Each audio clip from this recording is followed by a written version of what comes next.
Cintas. Trabajo en una estación de gas en la zona rural de Pensilvania. Es un trabajo aburrido, pero es bastante simple y pagan bien. Hace unas cuantas semanas, un chico nuevo comenzó a trabajar conmigo. Lo llamaré Jeremías. Jeremías es raro. Tiene alrededor de 25, y la risa más espeluznante que jamás haya oído. Mi jefe y yo lo hemos notado, pero nunca ha sido un problema, así que no hay mucho que podamos hacer al respecto. Los clientes nunca se han quejado de él, y siempre ha hecho su trabajo bastante bien. Hasta hace unas semanas, al menos. Entonces los productos empezaron a desaparecer. Los empleados que roban pueden ser un problema para cualquier negocio que venda bienes a los clientes, y solo había una persona trabajando en la estación cuando los robos ocurrían. Es un establecimiento muy pequeño. Hace 2 semanas mi jefe empezó a notar que nos estábamos quedando sin aceite de motor.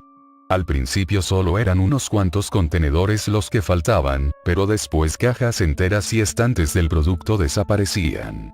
En nada de tiempo, cargamentos de aceite de motor desaparecían al día siguiente de haberlos adquirido, y siempre tras el turno de Jeremías. Mi jefe revisó las cintas de seguridad de cada una de las noches en las que él había trabajado, pero jamás pudo atraparlo en el acto. Luego de que Jeremías cerrara, el aceite de motor había desaparecido para el día siguiente. Mi jefe incluso llevó las cintas a mi casa para verlas conmigo, pero esa misma noche le surgió un compromiso, así que me pidió que mirara las cintas por él. Se ofreció a pagarme horas extra, por lo que obviamente acepté la oferta. Son 3 cámaras las que hay en el establecimiento, entonces eran 3 cintas las que debía mirar. Supuse que sería una noche larga, pero estaba tratando de ahorrar dinero para las vacaciones, así que realmente me convenía el trabajo. Llevé las cintas a mi sala de estar, las metí en un viejo VCR y me senté a verlas. Hace 2 días, la última vez que trabajó, Jeremías empezó su turno como a las 4 de la tarde. Todo se veía bastante normal al inicio. Contó el dinero que había en la caja registradora, cambió de turno con la chica que estaba antes que él y esperó por nuevos clientes. La primera persona que llegó fue la señora García, alguien que viene a menudo. A las 4:03 p.m. cogió su ración diaria de cigarrillos y un periódico y pagó con un billete de 20. Nada inusual con ello.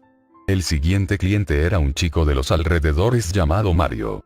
Conduce una motocicleta y llega a la estación de vez en cuando. Llenó su tanque, agarró una bolsa de carne seca, pagó con su tarjeta de crédito y luego se fue. A él le siguió un chico cualquiera con un sombrero de vaquero. Nunca lo había visto antes, pero atendemos a varios extraños que van de paso, como en cualquier estación de gas. Pagó $40 en combustible diésel y retomó su viaje. Me recliné en la silla y suspiré. Lo único más aburrido que hacer ese trabajo era ver a alguien más haciéndolo. Pero la oferta de mi jefe era suficiente para mantenerme motivado, así que dejé que el video siguiera andando. Todo parecía aburridamente normal. Tenía el presentimiento de que si era Jeremías quien estaba robando el aceite de motor, seguramente ya tenía la noción de que sospechábamos de él. No esperaba que fuera tan estúpido como para que se dejara grabar por las cámaras. Los eventos siguieron su mismo tedioso curso hasta que fueron las 5 en punto. A las 5:03 p.m. la señora García entró de nuevo. Seguramente había olvidado algo, o eso pensé. Pero no fue así. Volvió a comprar el mismo paquete de cigarrillos de antes, y el mismo periódico. Pagó ambos con otro billete de 20. Me pareció extraño, pero igual a la mujer le empezaba a fallar la memoria.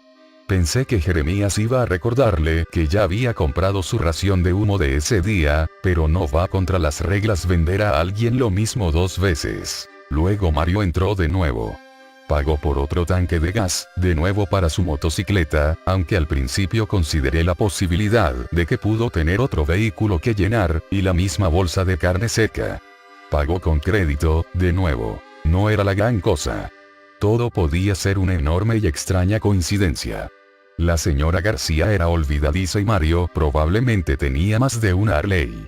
Entonces el tipo con sombrero de vaquero volvió a aparecer. Sentí como un fuerte escalofrío bajaba por mi espalda. Cada acción que hizo fue idéntica a la que había hecho en su primera visita, hasta la forma en que se rascó la nariz antes de abandonar el establecimiento. O el chico era rico, dueño de varios camiones y se acaba de mudar al pueblo, o algo realmente bizarro estaba sucediendo. Seguí mirando. Cada cliente por la siguiente hora fue el mismo que la vez anterior. Cada uno de ellos. Estaba empezando a ponerme ansioso cuando a las 6:03 p.m. la señora García entró de nuevo. Solo observé por otra media hora antes de adelantar el resto. Era todo lo mismo, cada cliente entraba a la misma hora que ya lo había hecho, con una hora de diferencia. Sé lo que están pensando. Jeremías, ese astuto infeliz, había manipulado las cintas o la cámara. Había superpuesto su primera hora de trabajo una y otra vez. Bueno, ese no era el caso. Alrededor de la caja registradora hay ventanas, y podía ver cómo la luz del sol disminuía a medida que el tiempo pasaba. La rutina de Jeremías tampoco se repetía. Él barría, trapeaba, ordenaba los estantes y hacía cada una de las labores que tenía encargadas. Es decir, algo andaba realmente mal con lo que estaba viendo, y no tenía ninguna explicación para ello. Me salté hasta cuando cerraba y caminaba hacia su auto. No había robado nada, pero seguí viendo, solo para estar seguro. Lo adelanté una última vez, a eso de la medianoche. Exactamente a las 12:03 am, la cara de Jeremías apareció ante la cámara, de la nada. No me refiero a que giró su cabeza hacia la cámara, sino a que un segundo se mostraba la tienda vacía, y al otro su cara era lo único que se podía ver. Y no miraba a la cámara, me miraba a mí. Estoy más que seguro. Grité y busqué el control remoto. Para cuando lo agarré, Jeremías ya no estaba, había desaparecido casi tan rápido como había aparecido.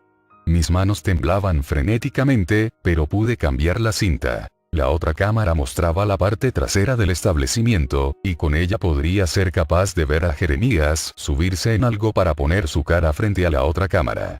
Me adelanté a las 12:03 am, pero vi nada. No lo volví a ver en la tienda luego de que se fue. Era como si nunca hubiera estado allí.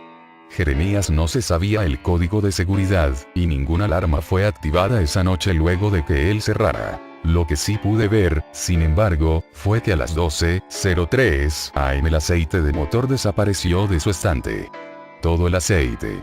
Al igual que la cara de ese cabrón, un segundo estaba allí, y al siguiente no.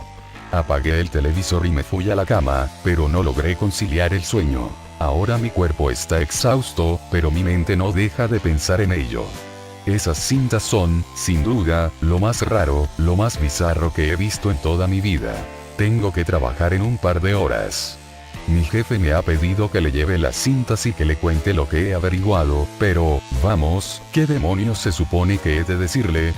Jeremías trabaja su turno esta noche, justo después de mí, y el plan de mi jefe es confrontarlo antes de que me vaya, ya que se supone que, en efecto, lo vi robar el aceite. No tengo idea de lo que haré. Supongo que tendré que mostrarle las cintas a mi jefe, pero yo no quiero volver a verlas. En todo caso, trataré de dormir unos minutos antes de que tenga que irme y lidiar con todo esto. Les haré saber lo que suceda después. Actualización, 2:49 p.m. Actualizo por mi teléfono, me disculpo por cualquier error que pueda cometer. Mi jefe acaba de terminar de mirar las últimas cintas. Le advertí sobre lo que podría esperar, pero la verdad no te puedes preparar para algo así. Está temblando de miedo y se supone que Jeremías vuelve a las 4. Tiene poco más de una hora para recomponerse, pero ni él ni yo sabemos lo que debemos decirle. ¿Es acaso un trastornado que gusta de robar aceite de motor y además matar del susto a la gente? ¿O es algo más? No sé si me estoy yendo muy lejos, pero a nadie le parece que él tiene algo que ver con los bucles de tiempo que hacía que la gente hiciera lo mismo una y otra vez. Mi jefe dice que no notó nada de esto en ninguna de las cintas de fechas anteriores, y por la forma en que Jeremías apareció de la nada ante la cámara me hace creer que sabía que estaríamos observando. Era como si quería que viéramos lo que podía hacer. Como si estuviera regodeándose, o algo así. La forma en que sonrió ante la cámara me hace recordar a un niño pequeño mostrando su recién construido castillo de arena. No lo sé. Seguramente sueno como un loco. Al menos así me siento. Iré a hablar con mi jefe un poco más. Tenemos que tranquilizarnos y resolver todo esto. Actualizaré de nuevo mañana, aunque tengo un muy mal presentimiento. Actualización, 4:33 p.m. No hay señal de Jeremías. Traté de llamarlo, pero su teléfono está desconectado. Vamos a llamar a la policía. Actualización, 5:33 p.m. No hay señal de Jeremías. Traté de llamarlo, pero su teléfono está desconectado. Vamos a llamar a la policía. Actualización, 6:33 p.m. No hay señal de Jeremías. Traté de llamarlo, pero su teléfono está desconectado. Vamos a llamar a la policía. Actualización, 7:33 p.m. No hay señal de Jeremías. Traté de llamarlo, pero su teléfono está desconectado. Vamos a llamar a la policía. Actualización, 8:33 p.m. No hay señal de Jeremías. Traté de llamarlo, pero su teléfono está desconectado.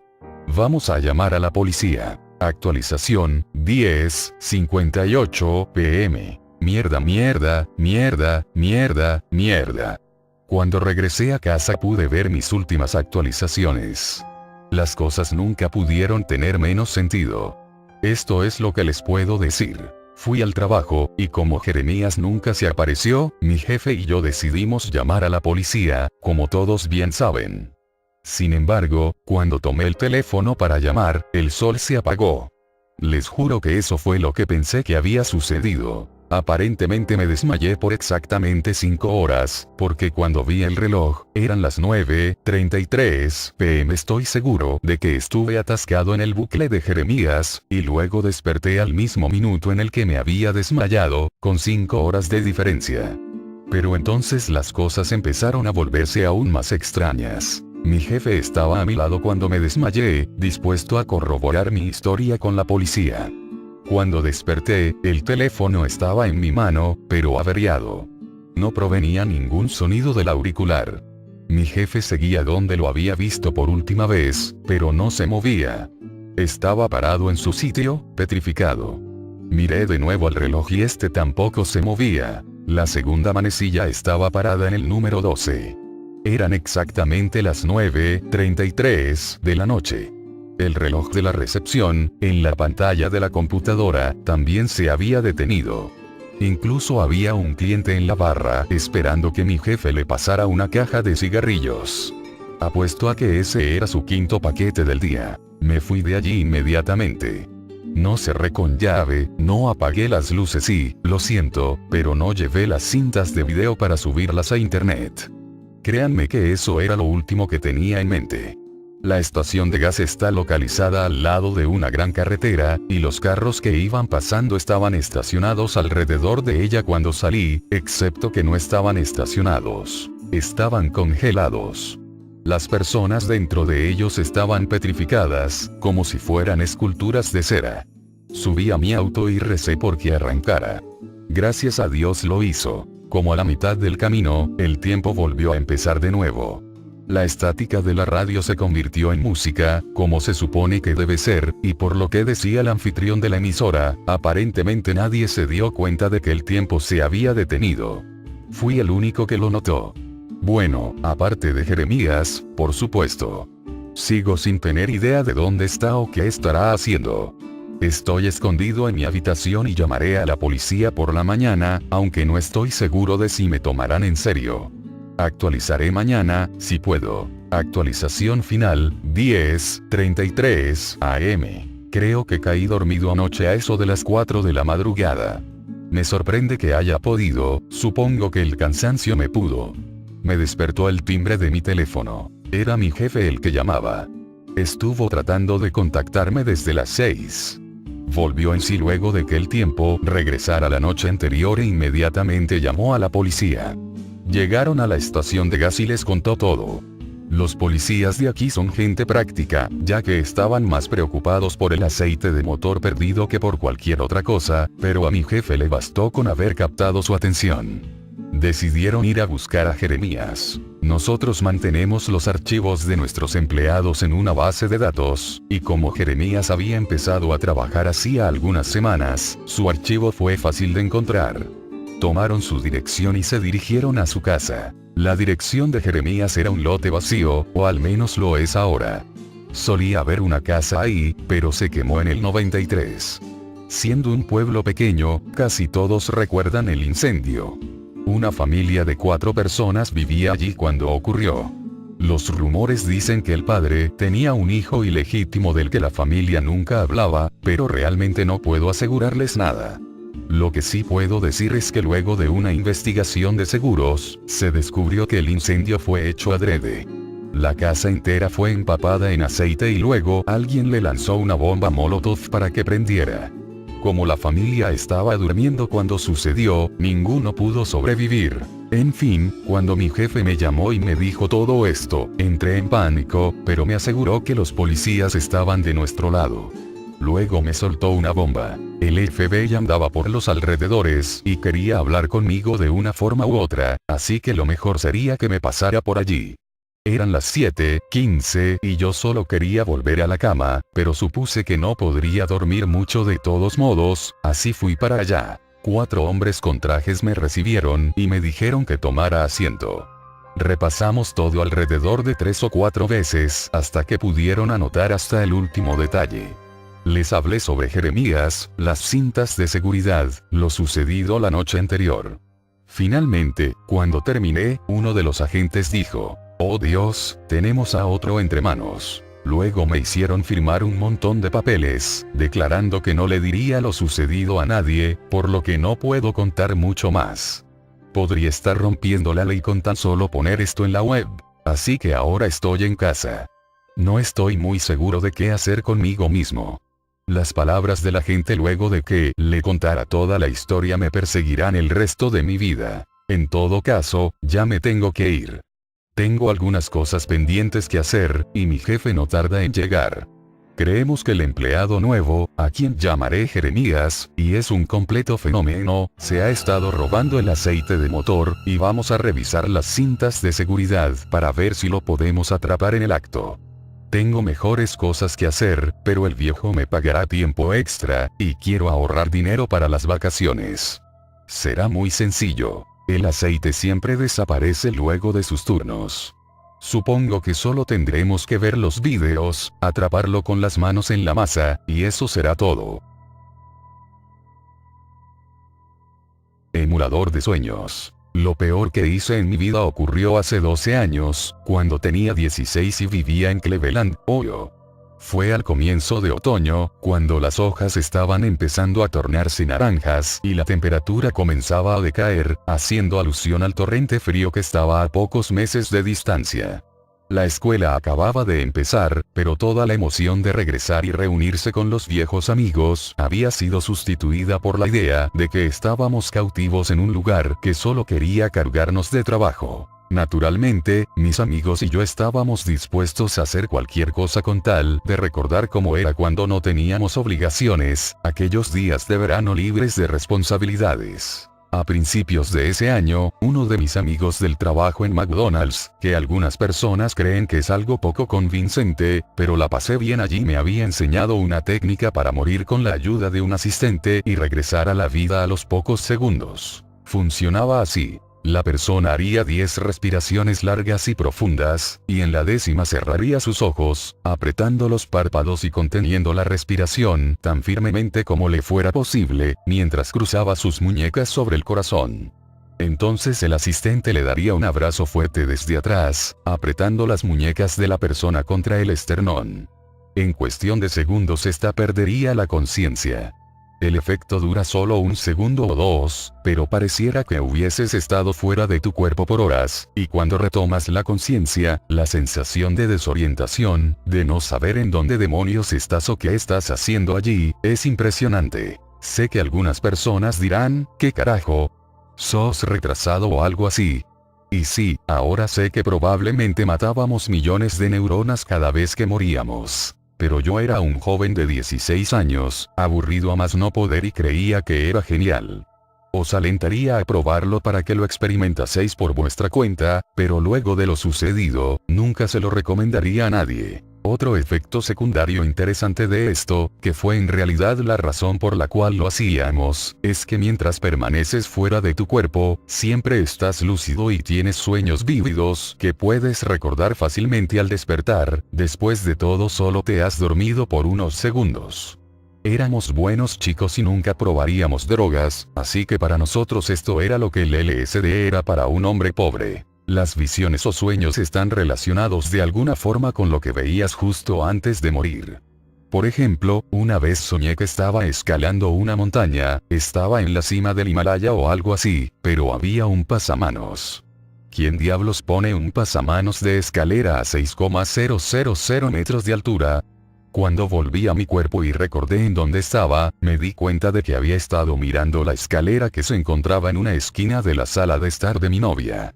En otra ocasión, tuve una visión de Pedro Picapiedra sonriendo y levantando sus manos delante de un mural con el logotipo de la ARAD, Educación de Resistencia al Abuso de Drogas, un programa en el cual policías enseñan a los niños de escuelas públicas sobre estos asuntos, y cuando volví a mi cuerpo pude ver que mi amigo Brett tenía el mismo logotipo en su camiseta.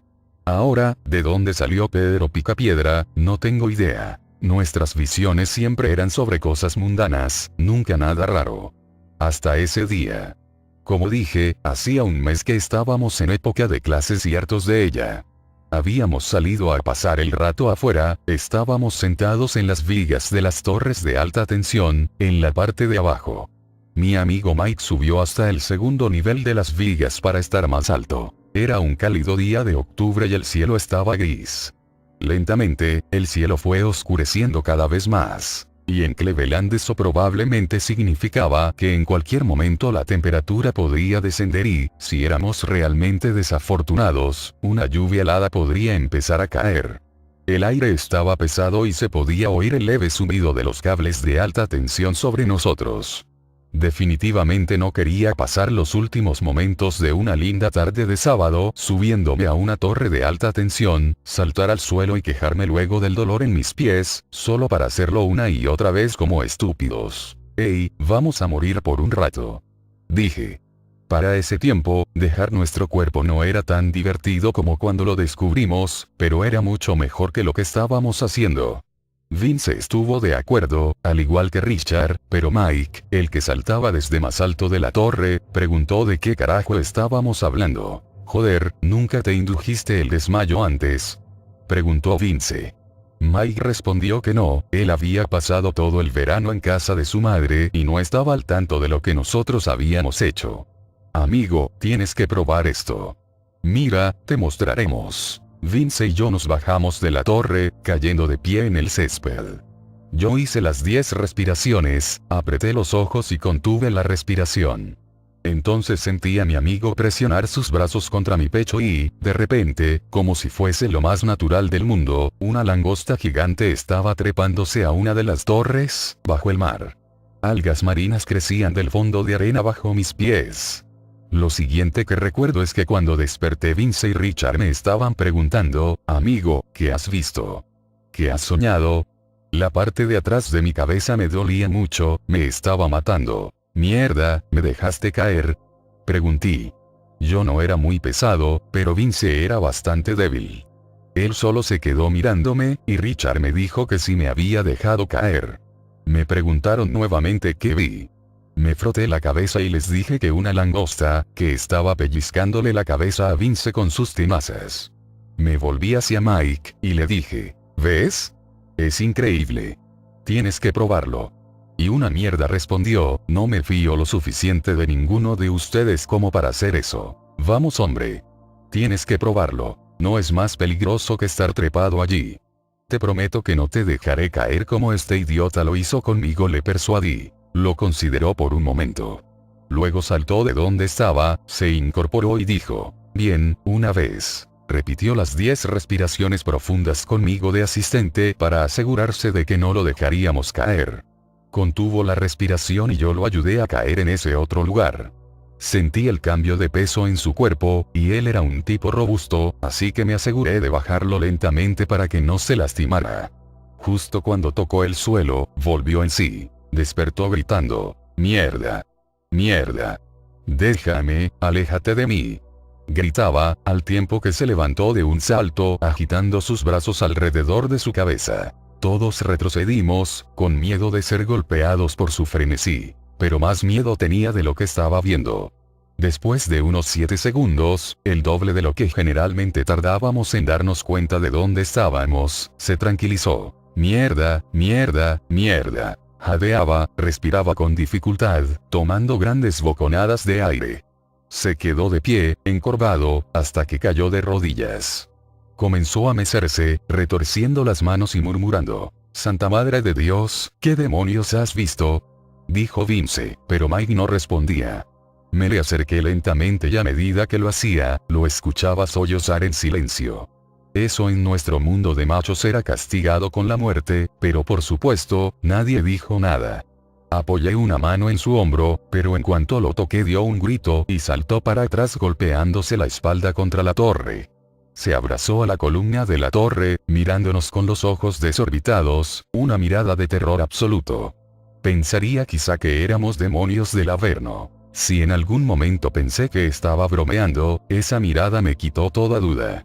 Eso, y lo que sucedió después. Ninguno dijo nada. A los 10 minutos Mike se había tranquilizado lo suficiente como para que Richard lo acompañara a su casa. La temperatura había decaído y comenzó a llover.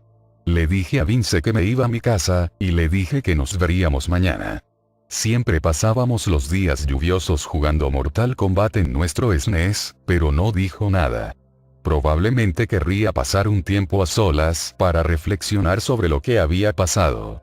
Como yo. Al día siguiente fui a ver cómo estaba Mike, pero él y su familia salieron todo el día. Le pregunté más tarde a dónde habían ido, pero no me respondió.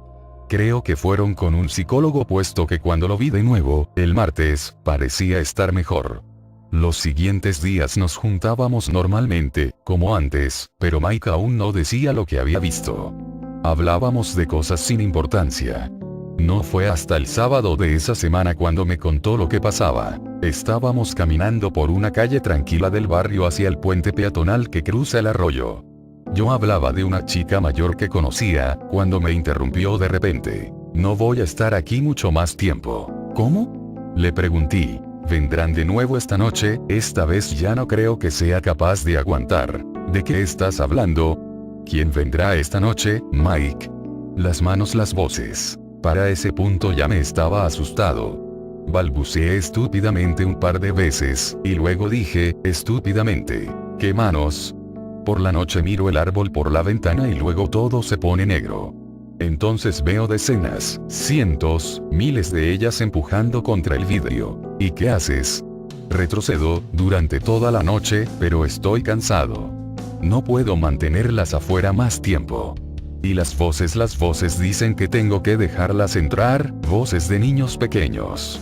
Voces y manos de niños pequeños. Bajó la voz hasta ser un susurro. Me di cuenta, por lo que dijo luego, que estaba luchando para contener el pánico. Y a veces, veo sus caras, dijo, con voz temblorosa. Lo acompañé a su casa. Se detuvo en la puerta y finalmente, levantando el rostro, me dijo, dile a Vince que puede quedarse con mi Nintendo. Él no tiene uno y su madre no le comprará uno. Richard puede quedarse con mis discos. Sé que a ustedes no les gustan, pero a él sí. Empecé a decirle algo, pero se dio vuelta y entró en su casa. Me gustaría haber llamado a la puerta y ofrecerle quedarme con él, pero teníamos 16 y los chicos de esa edad ya no hacían eso. Me fui a mi casa. Dormí mal, asustado, escuchando cada crujido y quejido que hacía la casa. Generalmente dormía con las persianas abiertas, pero esa noche, cerré todo. Al día siguiente nos enteramos de que alguien había irrumpido en la casa de Mike. Vi una patrulla de policía en la entrada de su casa. Mis peores temores se confirmaron cuando noté que la ventana de Mike era la que había sido violentada. Mike había desaparecido, y fue todo lo que nos dijeron. Nos hicieron muchas preguntas, buscaban algún pervertido que lo hubiera secuestrado, pero no obtuvieron información de nosotros puesto que no teníamos nada que ver, lo que no era del todo cierto. Su foto apareció en todos lados, y todavía lo están buscando. Cuando todo terminó, me fui a la biblioteca para investigar qué mierda había pasado, pues el internet no era tan eficiente en aquella época. No encontré mucho. Lo más relacionado que encontré fue algo que aprendí tiempo después, en mi clase de Historia Universal. Al parecer, los sacerdotes egipcios usualmente se encerraban a sí mismos en ataúdes el tiempo suficiente para morir, mientras que luego eran resucitados y así podían contar lo que vieron en el inframundo, el tiempo que estuvieron muertos. Solo puedo pensar que por el clima, o por la electricidad en el aire, Mike pudo tener una experiencia más intensa que la nuestra. Tal vez golpearme la cabeza me salvó de lo que él sufrió, no lo sé. Es algo que no termino de entender. A veces acordarme de todo esto, me hace temblar. Diario de un licántropo. La siguiente información fue extraída de un diario encontrado en los bosques montañosos de los Andes venezolanos. No se ha cambiado el contenido del mismo, y aún no se determina la fecha de origen. Sin embargo, se estima que tiene menos de 30 años de antigüedad. Lo que está a punto de leer es real. Tome sus precauciones como lector. 18 Empieza a caer el sol. El momento de regresar a casa está llegando, la hora de la cena se aproxima, y luego, irse a dormir. O al menos eso haría si fuese una persona normal. 18:15 Qué imbécil soy. Una persona normal. Creo que ni siquiera me puedo considerar persona y mucho menos entrar en los estándares de normalidad. Hace mucho que me perdí en el rumbo, ahora vago solo en un destino incierto, cuyo final espero con ansias. La muerte. 18:25 La noche se asoma. Mi hermosa oscuridad se aproxima. Aún maldigo aquella tarde de mayo en la que se nos ocurrió salir al bosque en busca de aventuras. Típico capricho infantil originado por la monotonía y el aburrimiento, pero, ¿cómo podríamos saber lo que estábamos a punto de vivir? Éramos tan solo unos niños. Ahora ellos descansan en paz y yo sigo aquí, en mi propio infierno en la tierra. 18:35 Recordar ese día me pone de malas, pero también me distrae la mente. Además, es imposible olvidarlo todo. Éramos 3. Alfredo, un niño curioso que vivía a unos metros de mi casa, en aquel pueblo olvidado entre las montañas, de cabello castaño, crespo, no muy alto, algo astuto y no sentía miedo por los animales. Y Caribay, la preciosa niña hija del cafetero, que además preparaba los mejores sancochos del lugar, llamada así por la historia de una indígena que personalmente ya olvidé. Ella era tan linda, con sus ojos profundos, como la noche misma, y para ese entonces me parecía lo más hermoso en el mundo. Su cabello era largo y de textura muy suave. Si una bruja quisiera recuperar su belleza perdida con los años y las maldiciones, seguramente querría la de esa niña. Y lastimosamente, así fue. El bosque era profundo.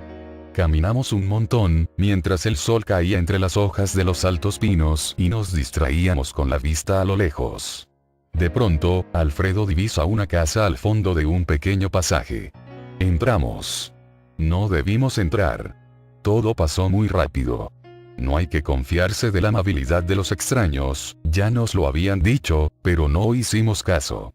Ella nos ofreció comida, cuyo sabor era peculiar. Sabía delicioso al principio, pero cuando terminabas de comer, parecía que habías comido algo en descomposición, y el sabor quedó en mi paladar por el resto de ese día. Luego nos hizo entrar en un cuarto extraño, y la pesadilla comenzó. En ese entonces no lo sabía, pero con los años he aprendido un montón de cosas, y ahora lo sé. Era una bruja maldita. Su alma estaba destinada a deambular por el mundo, anclada en la infinidad del limbo. Quién sabe qué habría hecho, pero ya no tenía salvación. Supongo que por eso no le importó lo que hizo. Alfredo le arrancó un trozo del cuello con las uñas deterioradas y afiladas. Se lo desgarró hasta que dejó de respirar, y luego dejó que la sangre cayera en una olla de cobre. Yo estaba aterrorizado, y cuando volteé a ver a Cari, también lo estaba y con lágrimas en los ojos, así que le agarré la mano. Fue inútil. Yo caí hacia atrás de forma violenta por alguna fuerza sobrenatural. Luego ella, la bruja, la mató. Pero no solo eso, la consumió. Fue un espectáculo horrible que difícilmente se puede describir, sin embargo, era como si le quemaran el alma mientras se le desgarraba la piel, como si alguien la aruñase para llegar a lo profundo de su ser. Mis oídos aún retumban por los gritos de aquella preciosa niña. La fiesta no terminó ahí. Cuando cesó el dolor y escuché su último respiro, la bruja volteó a verme, y lo que vi no fue más que la cosa más aterrorizante que alguien se pueda imaginar. Sus ojos ya no eran humanos, estaban consumidos por el odio. Mi destino fue algo peor que el de mis dos amigos muertos. A mí no me mató ni me consumió, me maldijo de por vida. Una maldición de ese tipo condena la vida tanto del que la recibe como del que la envía, pero a ella al parecer ya no le importaba. No iba a hacer más, su alma ya estaba condenada. La noche, que antes me pareció hermosa, ahora es mi enemiga. El odio me consume y, llegado un punto, dejo de ser yo quien domina mi cuerpo. Me convierto en algo horrible.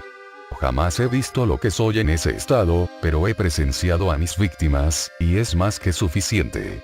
20:55 Hay un pequeño duende detrás de un árbol.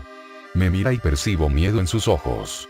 Sabe lo que está a punto de suceder, en lo que me voy a convertir.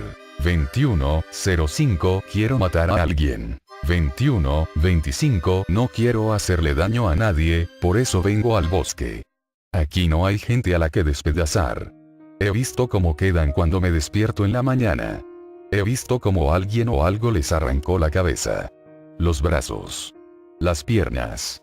He encontrado gente a la que le faltan partes, y a la vez he sentido un asqueroso sabor a sangre en mi lengua, sin mencionar el tinte rojo en mis prendas. 21:45 Con el pasar del tiempo he leído muchos libros, además de mis propias experiencias, y poco a poco entendí cuestiones acerca de brujería, maldiciones y paganismo, todo con la intención de encontrar alguna cura, sin mencionar que también puedo ver cosas que los demás no suelen ver, como duendes y apariciones.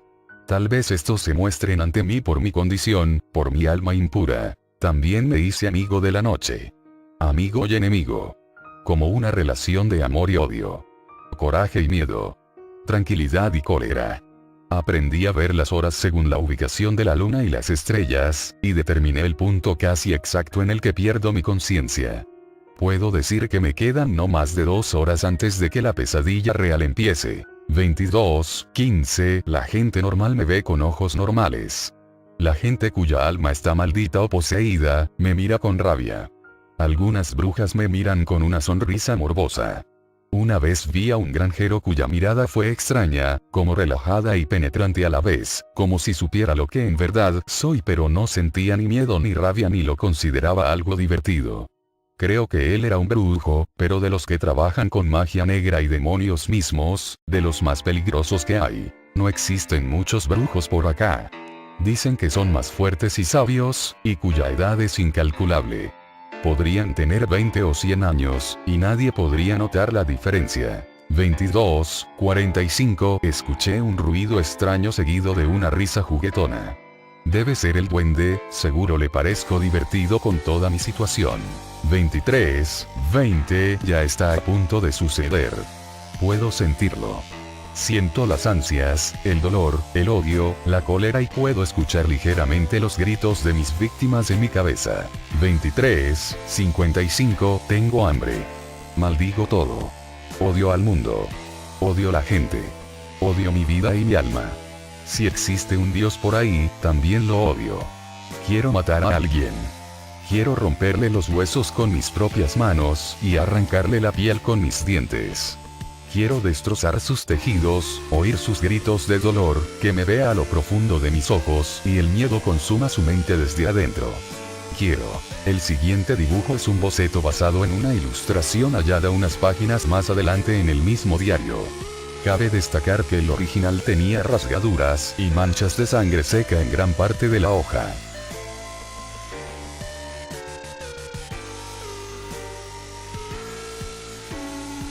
El ascensor. Todo ocurrió una cálida noche de verano, de esas en las que, aunque la temperatura es agradable e invita a dar un largo paseo bajo la luz de las farolas, da la sensación de que todo el mundo se ha puesto de acuerdo para encerrarse en casa. Eran, más o menos, las 2 de la madrugada. Había pasado varias horas vagueando ante el ordenador, así que decidí que era momento de estirar los músculos haciendo algo de ejercicio, bajando a la calle para tirar la basura y fumar un cigarro, por ejemplo. Me calcé unas zapatillas de deporte, me dirigí a la cocina, saqué la bolsa del cubo y le hice un par de nudos. Tras cerciorarme de que no olvidaba llaves, mechero ni tabaco, cerré la puerta del piso y me dirigí escaleras abajo. Habría podido elegir tomar el ascensor, pero, teniendo en cuenta que a esos cacharros les suele dar por pararse de golpe, habría sido un error quedarme encerrado dentro con la única compañía de una maloliente bolsa de basura. Recorrí los pocos metros que separaban mi portal de los contenedores, disfrutando del ambiente de soledad que reinaba en mi calle, unido a la tenue iluminación y la invisible caricia procedente del asfalto caliente bajo mis pies. Tras meter la bolsa en uno de los cubos, volví a mi portal y, antes de entrar, encendí un cigarrillo, disfrutando de cada calada, mientras oía en la distancia el sonido de ambulancias y coches acelerando. La banda sonora que suena de fondo cada noche en la gran ciudad que es Madrid. Mientras daba buena cuenta de mi cigarro, eché un ojo al gran edificio de viviendas que esperaba mi regreso. Un bloque levantado a finales de los años 60, con paredes de ladrillo rojizo, 6 alturas y una planta de garaje bajo sus cimientos, similar a los cientos de edificios que, en aquella época, el Ministerio de Vivienda construyó en toda España. Junto al portal, aún se conservaba la placa que daba fe de ello. Mis padres fueron los primeros dueños de la casa. Tras el paso de los años, su afán ahorrador les permitió hacerse con un chalet en las afueras, por lo que yo, siendo hijo único, tuve la suerte de pasar a ser el dueño, y único habitante, de la vivienda. Cuando acabé el cigarrillo, tiré la colilla al suelo y entré en el portal. Por un momento, pensé en subir andando hasta el 5º piso, donde vivo, pero la vagancia pudo más, así que llamé al ascensor. Cuando este llegó a la planta baja, entré en el habitáculo. Una de las curiosidades que tenía aquel edificio era dicho ascensor. No todos los bloques de viviendas de la época contaban con uno, y se consideraba una mezcla de lujo y suerte el poder llegar a casa en uno de estos chismes cuando se levantó el edificio. Esto hacía que la estructura fuese algo vieja. Sus paredes, sus espejos y su cuadro de botones tenían más de 50 años. Lo que más me llamaba la atención de este último detalle era el correspondiente al garaje.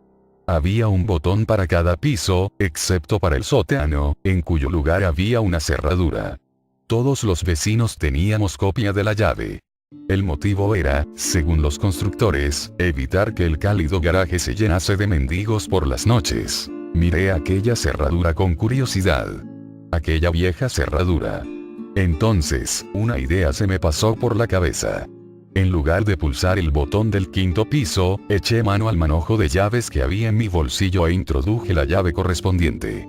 Para acceder al sótano, había que girar la llave hacia la izquierda, pero, ¿qué ocurriría si la giraba hacia la derecha? Hice la prueba. Nada. La cerradura hacía tope, como era de esperar. Cabezota de mí, volví a intentarlo, girando con más fuerza. Con mucha más fuerza. En ese momento, de forma inesperada, la cerradura cedió, poniendo el ascensor en marcha. Sorprendido ante aquello, fijé los ojos en el indicador luminoso. Mientras el ascensor descendía, aquel paso de mostrar un 0 a mostrar un -1.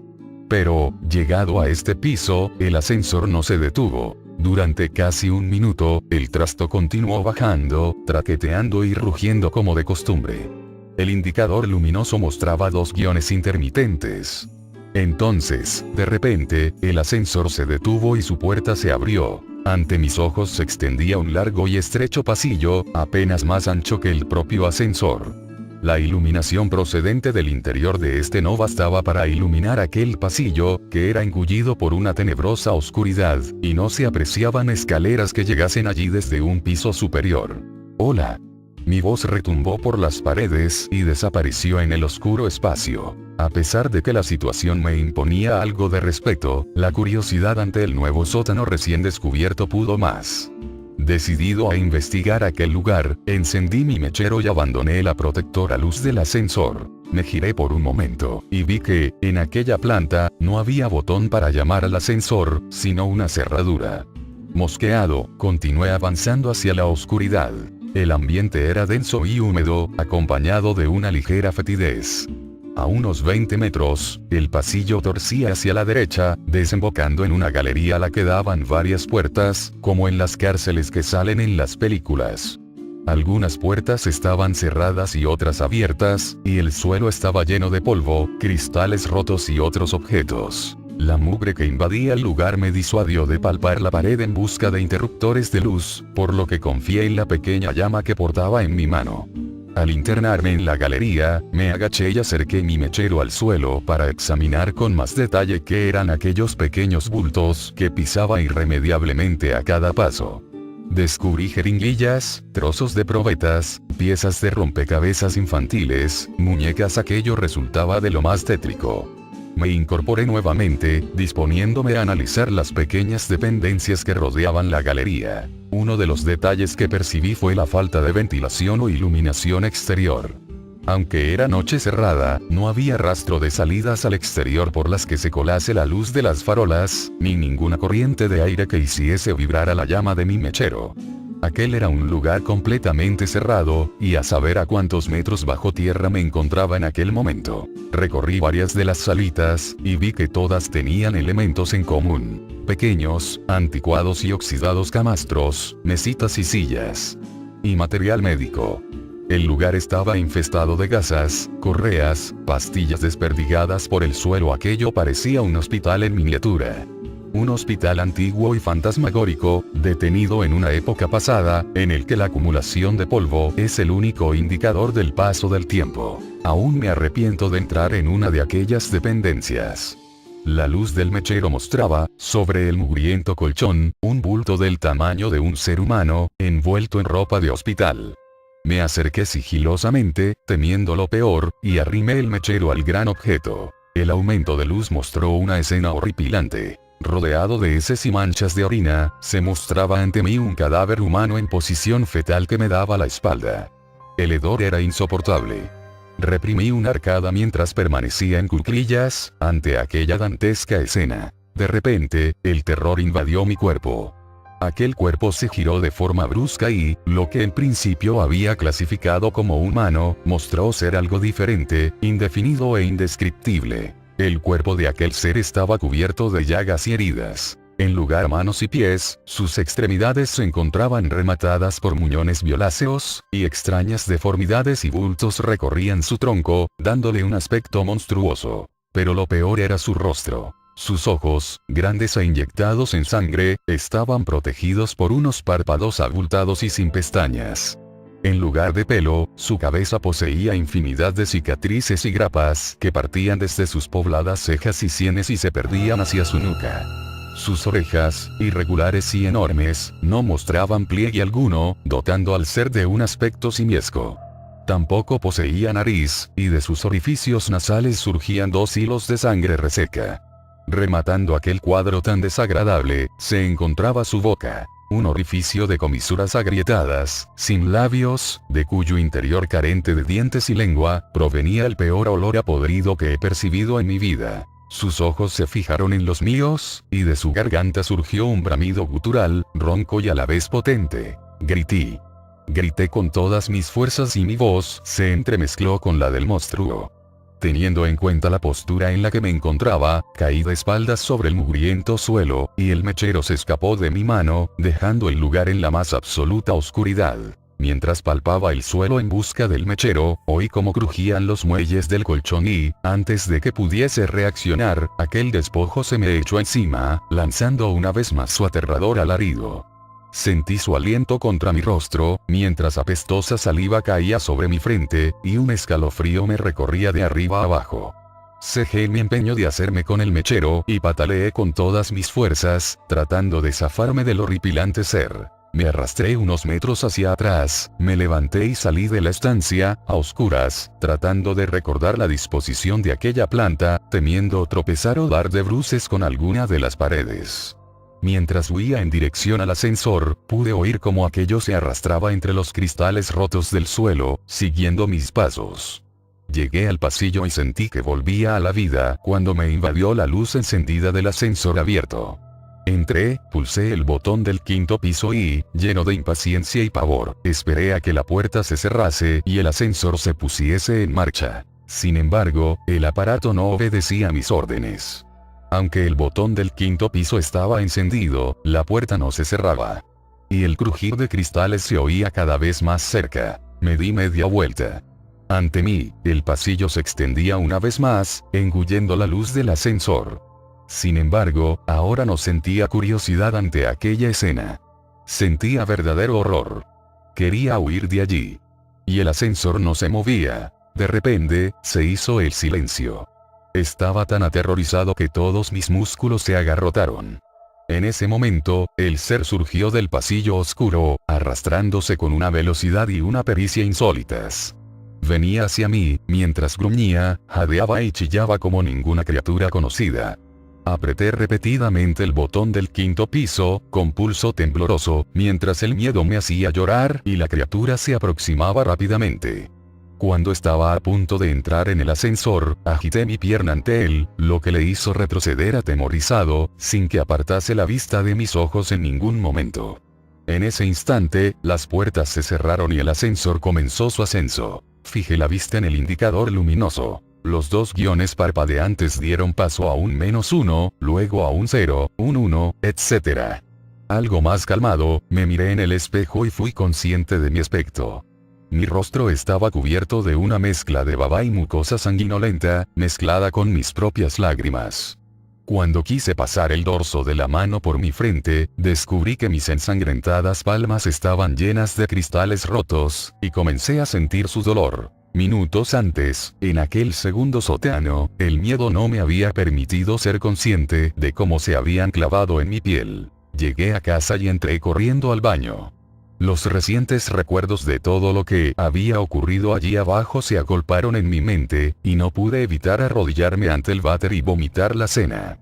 Me di una ducha más larga de lo habitual, aún invadido por el asco, curé las heridas de mis manos, y esperé a que llegase el día, incapaz de dormir. A la mañana siguiente, cuando la luz del día se llevó todos mis miedos, llamé a un amigo que vivía en uno de los edificios cercanos.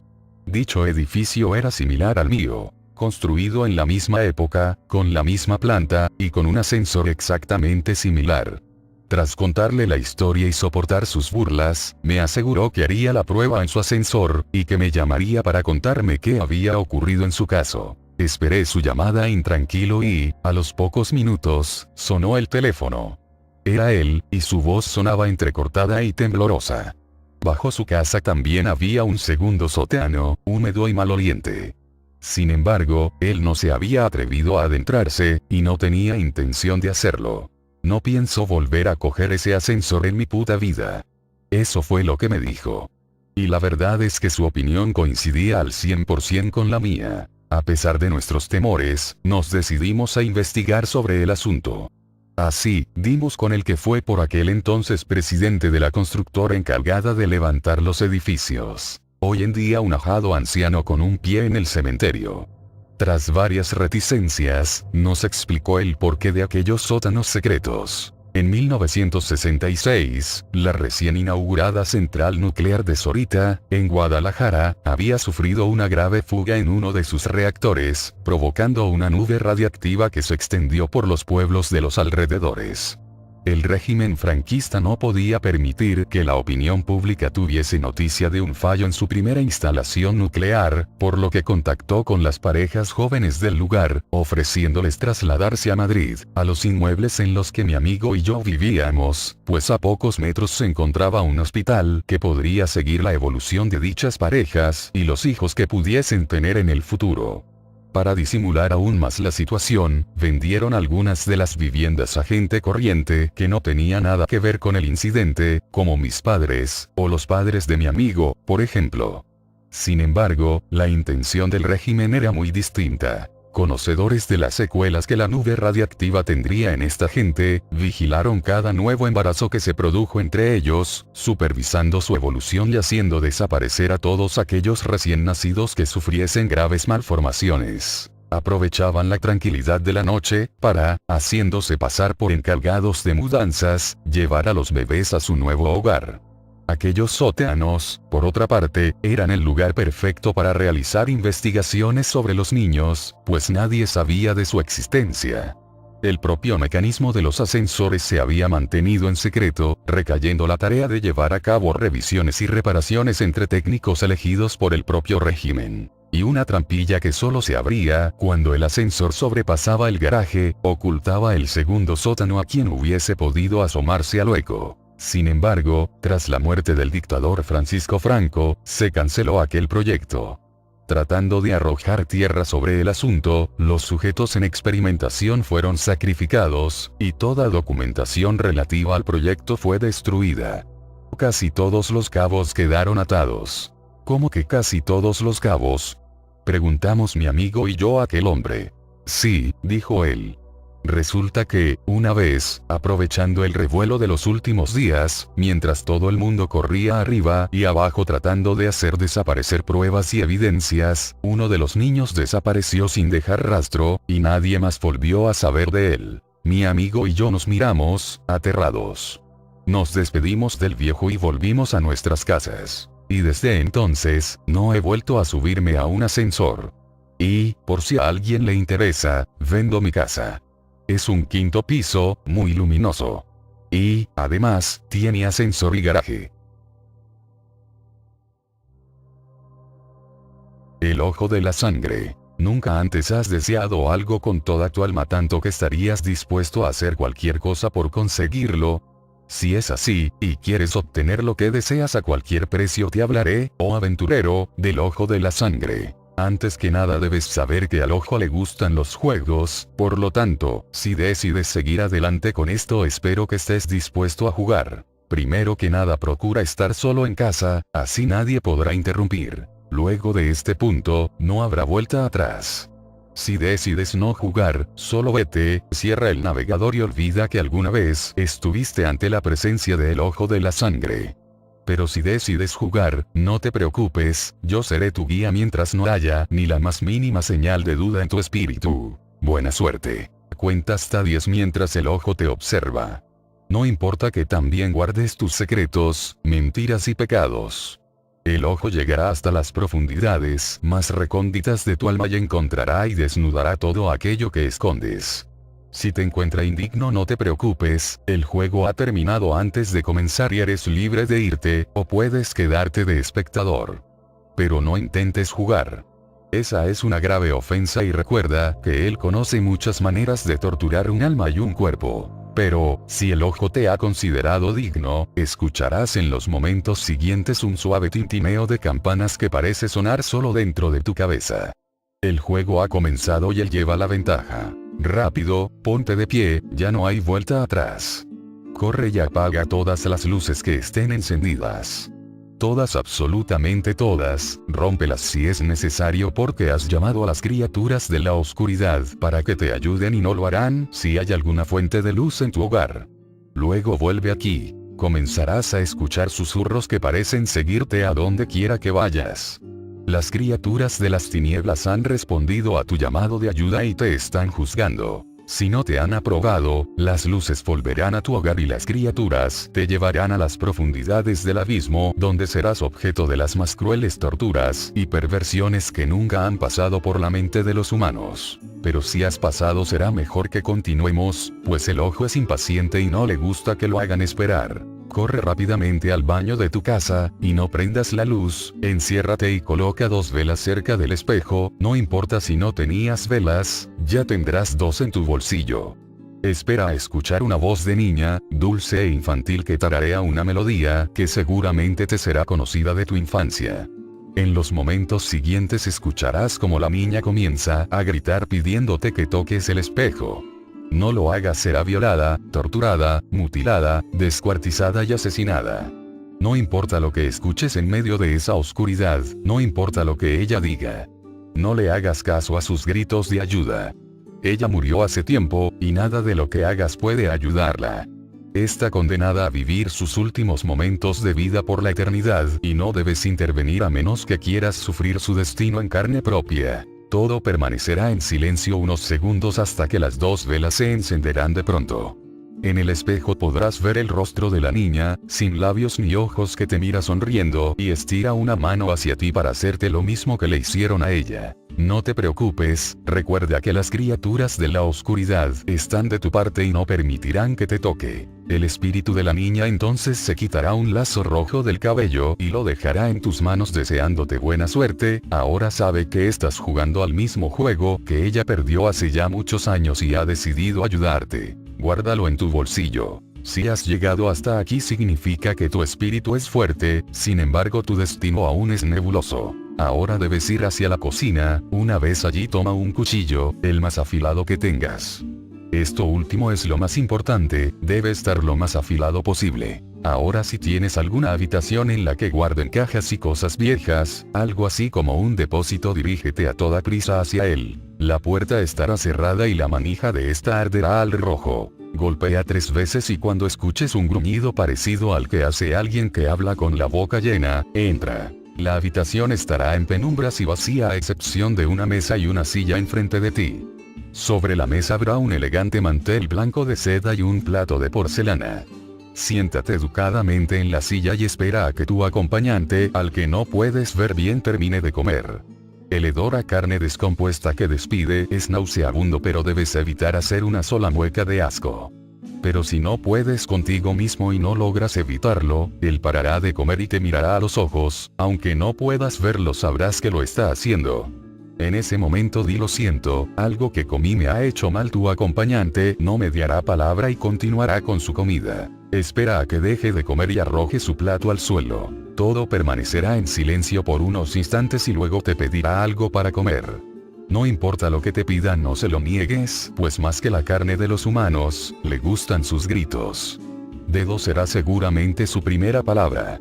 No dudes y toma el cuchillo que tenías y cercena uno de tus dedos. No importa si gritas y te retuerces. Él disfruta el espectáculo. Coloca el dedo en tu plato y pásaselo. Él se lo comerá y te devolverá el plato vacío para que lo llenes de nuevo con lo que te pida a continuación. Depende de la valentía que haya en tu corazón el número de partes que te pida, pues solo disfruta masticando la carne de los débiles. Lo último que dirá será corazón. No te alteres y coloca en el plato el lazo manchado de sangre que te dio la niña y pásaselo de nuevo. Él devorará el lazo y se atragantará con él. Proferirá múltiples alaridos hasta caer muerto sobre la mesa. Ponte de pie, lo más difícil ya pasó.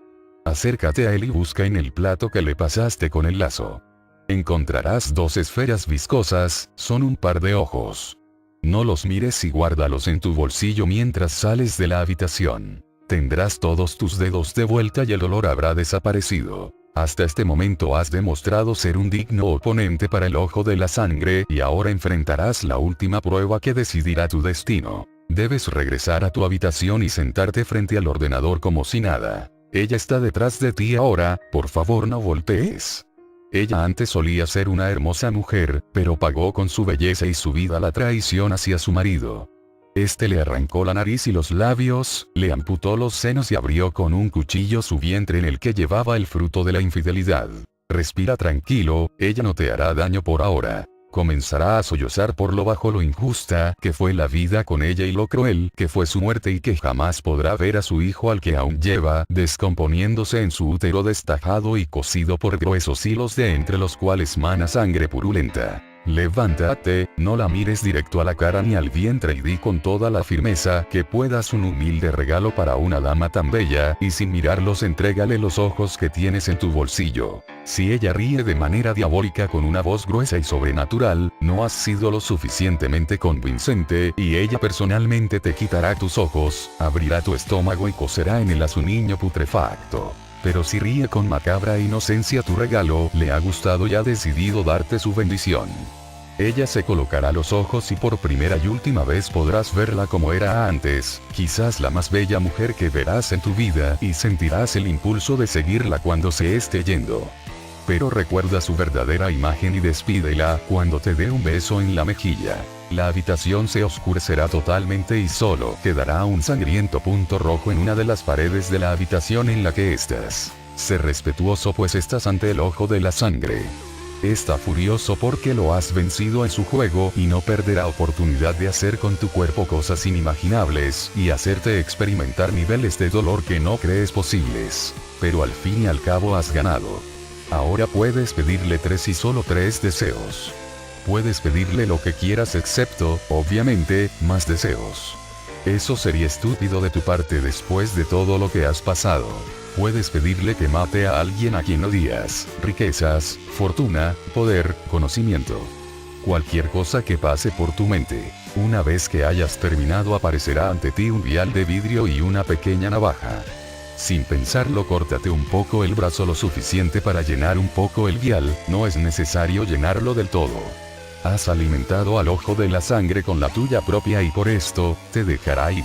Cierra tus ojos, las luces que antes apagaste se encenderán y aparecerás en tu hogar. No olvides darle las gracias a las criaturas de las tinieblas que te han ayudado y despídelas con cortesía. Y jamás las volverás a ver ni a ellas ni a las demás criaturas que viste hoy. Sin embargo, conservarás por siempre la cicatriz del corte en tu brazo con el que llenaste el vial de sangre. Recuerda que lo que has visto esta noche es un secreto del cual jamás debes hablar con nadie. No te preocupes, nadie te preguntará por las cosas que hayas obtenido mediante los deseos anteriores. Considérate afortunado pues eres uno de los pocos que ha vencido al ojo de la sangre. Esto es todo, ha llegado mi hora de irme, gracias por jugar. El circo. Yo adoraba ir al circo, pero después de lo que me sucedió, aborrezco ir al circo y aún más a los payasos. Era un día corriente en mi ciudad. Mi hermana pequeña y yo habíamos escuchado de que un nuevo circo había llegado y que las primeras 3 funciones eran gratis, pero por supuesto, nadie iba a ir después de la primera función.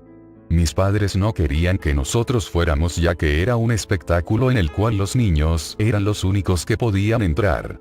Eso nos parecía sospechoso a toda la ciudad, pero había algo hipnótico en ese circo que atraía a todos los niños. La noche de la primera función, mi hermana y yo escapamos de casa para ir al circo. Ese ha sido mi mayor error en toda mi vida, el cual le costó la vida a mi pequeña hermana.